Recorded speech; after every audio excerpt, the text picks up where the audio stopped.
तो एल्विश बोला कि ठीक है भाई मैं समझा दूंगा, और एकदम डाउन था, मतलब मेरी ही तरह तो मैं गाइस भी। जैसा कि आप सभी लोगों को पता होगा, आज से कुछ मंथ पहले एलविश यादव और रैंडम सेना के बीच में बहुत ही बड़ी वाली कंट्रोवर्सी हो गई थी। और ये कंट्रोवर्सी इसीलिए हुई थी क्योंकि एलविश यादव ने एक मैच के दौरान मुनावर फारूकी को बहुत ही अच्छे से गले लगाया था और अच्छे से बात की थी, और दोनों एक दूसरे से पहली बार मिले थे तो अच्छे से बात करना तो बनता ही था। एंड इसी चीज को लेकर रैंडम सेना एलविश यादव के ऊपर काफी ज्यादा भड़क गए थे। एंड उन्होंने एलविश यादव को यह भी कहा था कि जो तुम मुनावर फारूकी से मिल के आए हो इसके लिए अपने हिंदू फैन से अपोलोजाइज करो, जिन लोगों ने आपको बिग बॉस ओटीटी के टाइम पर ज्यादा से ज्यादा सपोर्ट कर और वोट कर आपको विनर बनाया था। मतलब कि यहाँ पर रैंडम सेना एलविश यादव से मुनावर फारूकी को गले लगाने के लिए सॉरी कहने को कहा था। एंड इस चीज के बारे में एलविश यादव ने भी अपनी स्टेटमेंट दी थी और ये चीज एलविश यादव को भी ज्यादा अच्छी नहीं लगी थी, और इसी कारण से दोनों के बीच में बहुत ही खतरनाक वाली कंट्रोवर्सी भी हो गई थी। और आप लोगों को तो पता हो गई कि कितनी खतरनाक वाली कंट्रोवर्सी हो गई थी। एलविश यादव लगातार 2 दिन ट्विटर के ऊपर ट्रेंड भी कर रहे थे। एंड गाइस उसके 1 मंथ बाद एलविश यादव और रैंडम सेना की कंट्रोवर्सी कॉम्प्रोमाइज हो गई थी। एंड उसके बाद दोनों ने ट्वीट कर ये भी बताया था कि दोनों के बीच में सब कुछ सॉर्ट आउट हो गया है। इसके बाद रैंडम सेना को लगातार कंटिन्यूसली हेट मिलने लग गया था कि तुम पैसों के लिए बिक गए और तुमने एलविश यादव की मॉम को भी गाली दी है, और इसी तरह के काफी सारे हेट्स कमेंट रैंडम सेना को मिल रहे थे। सो कल रैंडम सेना ने इसी चीज के बारे में अपने ट्विटर स्पेस के ऊपर खुलकर बातें की हैं, जहां पर उन्होंने अपने और एलविश यादव के काफी सारी बातों को भी रिवील किया है कि किस तरह से इन दोनों की कंट्रोवर्सी स्टार्ट हुई थी और किस तरह से इन दोनों की कंट्रोवर्सी एंड हुई। सो गाइस रैंडम सेना ने एलविश यादव के बारे में अपने ट्विटर स्पेस के ऊपर क्या क्या स्टेटमेंट दिया आप लोग खुद सुनिए। हिंदू समाज का वो था कि हिंदूज ने वोट आपको दिया था, आपको हिंदू से माफी मांगनी चाहिए थी। एल्विश को शायद ये समझ में आया डैमेज होने के बाद, वो समझा और वो माफी मांग लिया। और माफी जैसे ही मांगा, हम वीडियो बनाए और बोले कि हिंदूज जीत गए, हमारी जीत हुई, और बंदा माफी मांग लिया।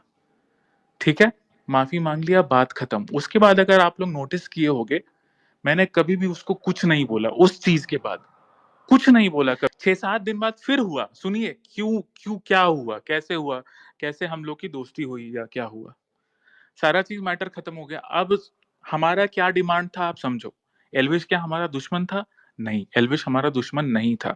एल्विश को हमने सपोर्ट किया। एल्विश हिंदुत्व का चेहरा था। एल्विश ने गलती की थी, हमने एल्विश को कॉल आउट किया, और एल्विश ने गलती मानी, और एल्विश ने माफी मांग ली। तो हमारा काम तो पूरा हो गया ना भाई, हमारी दुश्मनी तो थी नहीं।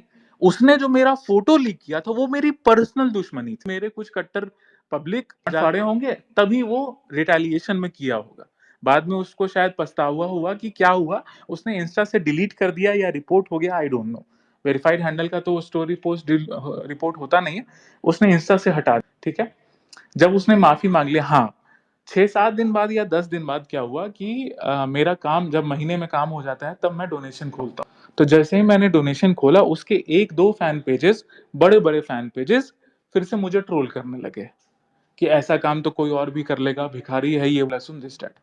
फिर हम वही स्क्रीनशॉट लेके हम एल्विश को भेज दिया व्हाट्सएप पे कि भाई अपने टट्टो को समझाओ, जब हम तुम्हारे साथ कुछ बकचोदी नहीं कर रहे हैं तो फिर ये भड़वे क्यों कर रहे हैं बकचोदी।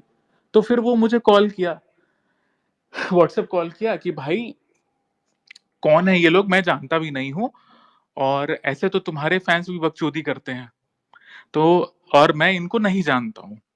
तब हम बोले कि नहीं भाई, आप इनके स्पेस में बैठते हो, तो आप जिन फैन पेजेस के स्पेस में बैठते हो, अगर वो कुछ गलत कर रहे हैं तो इसमें रिस्पॉन्सिबिलिटी आपकी बनती है।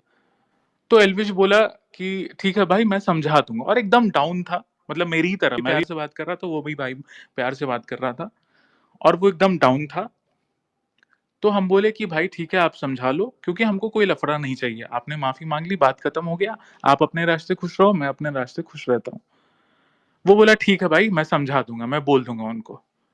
उसके बाद मुझे मुझे सारा चीज फ्लैशबैक में चला गया कि भाई कैसे कैसे हुआ था। बिग बॉस के टाइम दोस्त बहुत, मतलब बहुत दिल से सपोर्ट किए थे। तो फिर हम दोनों के बीच में कुछ बातें हुई, थोड़ा वही पुरानी बातें कि भाई क्या क्या हो गया, कैसे क्या हो गया, तुम भी गलत किए, बहुत एक्सटेंड कर दिए। हम भी बोले कि तुम भी बहुत गलत किए भाई, तुमको नहीं करना चाहिए था। फिर बातचीत हुआ भाई, बातचीत होगा और रिजॉल्व हो गया, दैट्स इट। रिजॉल्व हो गया, दैट्स इट। और हम ट्वीट कर दिए, भावनाओं में आके हम ट्वीट कर दिए, क्योंकि मेरे अंदर नहीं है भाई, मेरे साथ तुम कुछ भी गलत करो, अगले बार तुम आके एक बार प्यार से बात कर लो, हम भूल जाते हैं। मेरा एक, इसको अच्छा ही समझ लो या खराब चीज समझ लो, हम भूल जाते हैं। वही चीज हुआ, दैट्स इट। हाँ एक गलती मेरे से हुई, मैंने ये एक्सप्लेनेशन वहां नहीं डाला, ट्वीट किया, लेकिन हमको ये नहीं पता था कि ऑडियंस ये नहीं समझेगी कि भाई हमारी कोई पर्सनल दुश्मनी नहीं थी। उस बंदे ने गलती किया था, उस बंदे ने माफ़ी माँग लिया हिंदू समाज से, दैट्स इट। हमारा पर्पस खत्म हो गया था। हमारी कोई खुन्नस नहीं था, दुश्मनी नहीं थी वैसी। यही बात है भाई, इसके अलावा कोई भी बात नहीं है। एल्विश यादव अभी भी हिंदुत्व का चेहरा है और वो जब किया है तो हम सपोर्ट भी किया। और एक और चीज़, जब मेरा पेज गया तो भाई नो वन वाज़ देयर, मतलब कोई नहीं हमसे आके पूछा कि भाई आपका इंस्टा पेज गया है तो क्या है, कैसे है, दिस दैट। वो मुझसे 2 अभी तक 3 बार मुझे मैसेज करके पूछ चुका है कि भाई, मतलब उसको भले ही उसके कॉन्टैक्ट्स नहीं है इंस्टा में, लेकिन वो 2-3 बार हमसे पूछ चुका है कि भाई मेरा मेरा कोई हेल्प चाहिए होगा तो बताना, हम हेल्प करेंगे। तो ऐसा है भाई, यही सब चीज़ था भाई, और कोई भी दूसरा बात नहीं है। बोली। अब कुछ लोग बोलते हैं कि उसकी माँ को वो ऐसे बोला, मैंने भाई उनकी माँ को कुछ भी नहीं बोला, मैं ऑन रिकॉर्ड यहाँ पे बोल रहा हूँ। अगर कुछ बोला भी होगा, पहली बात, सबसे पहले मैं माफ़ी माँगता हूँ, पहली चीज़। दूसरी चीज़, विदाउट एनी कंडीशन। दूसरी चीज़, जब मेरा फ़ोटो लीक हुआ था, फ़ोटो लीक किया, आप इस चीज़ को समझ नहीं सकते हो। कुछ 4 मुल्ले मेरा फ़ोटो लीक कर चुके थे, लेकिन 4 मुल्लों का फ़ोटो लीक करना और एल्विश यादव एक जो ब्रांड है, वो अपने सोशल मीडिया फ़ोटो डालने में बहुत डिफरेंस है। आज के डेट में गूगल करोगे रैंडम सेना कौन है, तो मेरा फ़ोटो सबसे पहले आएगा। ठीक है?